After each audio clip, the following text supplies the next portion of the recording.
सध्या समाजामध्ये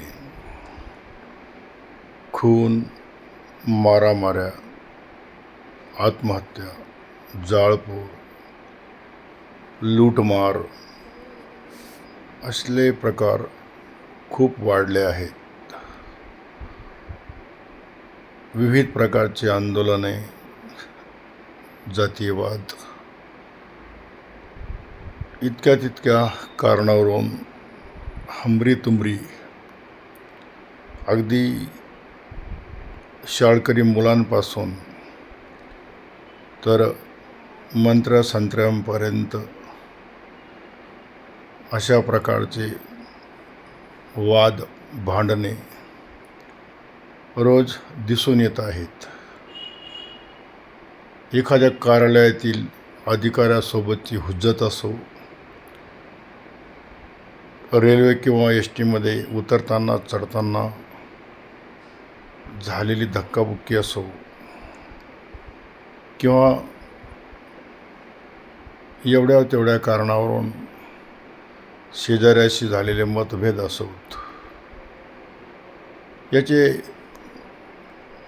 पर्यवसन जे आहे, रूपांतर जे आहे, ते मोठमोठ्या भांडणात दिसून येत आहे. कधीतरी कुणीतरी केलेला अपमान, त्याचा सूड घेण्याची भावना, प्रवृत्ती, अशामधून अशा प्रकारच्या अप्रिय घटना घडत असतात. घरामध्ये देखील पती पत्नी, भाऊ बहीण, आई वडील या नात्यामधील जे मतभेद असतात, या मतभेदातून देखील अनेक विकृत असे प्रकार रोजच आपण आपल्या आजूबाजूला बघतो आहोत. सहनशक्तीची कमतरता,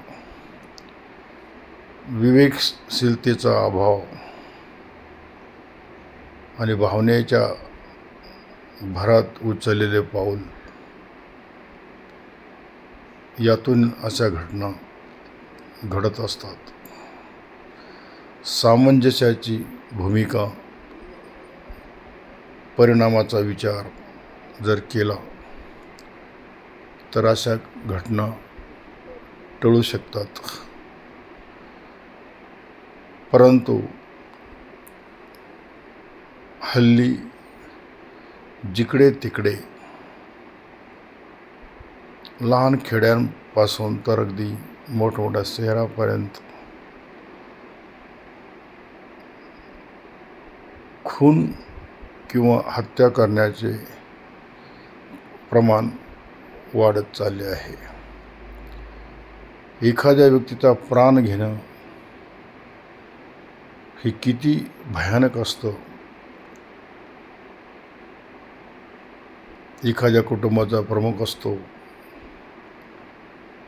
किंवा अनेक चांगली माणसं देखील यामध्ये बळी पडतात. लोक इतक्या तितक्या फायद्यासाठी हत्या करण्यापर्यंत पाऊल उचलत आहेत. आणि हे सर्व अघोरी प्रकार कमी होण्याऐवजी वाढत चालले आहेत. शिक्षणाचा इतका प्रसार झालेला असताना, इतकी शाळा, महाविद्यालय, संत, त्यांचे विचार, कीर्तनकार जिकडे तिकडे प्रबोधन सुरू असतानाही हे होते आहे. ही एक आश्चर्याची बाब आहे की सर्व दुष्कृत्यावर नियंत्रण केवळ पोलीस मिळवू शकत नाही. घटना घडून जाते, त्यानंतर कायदेशीर बाबी पूर्ण होतात, जी शिक्षा व्हायची ती होते, परंतु जे घडायचे ते घडून गेलेले असते. अशा घटना न घडणं यासाठी कोणते उपाय केले जाऊ शकतात याचा विचार करण्याची गरज आहे. ज्या कारणाने या घटना घडतात त्या कारणांच्या मुळाशी जाऊन अशा गोष्टी कमी करता येऊ शकतात आणि असे करणे आता खूप गरजेचे झाले आहे.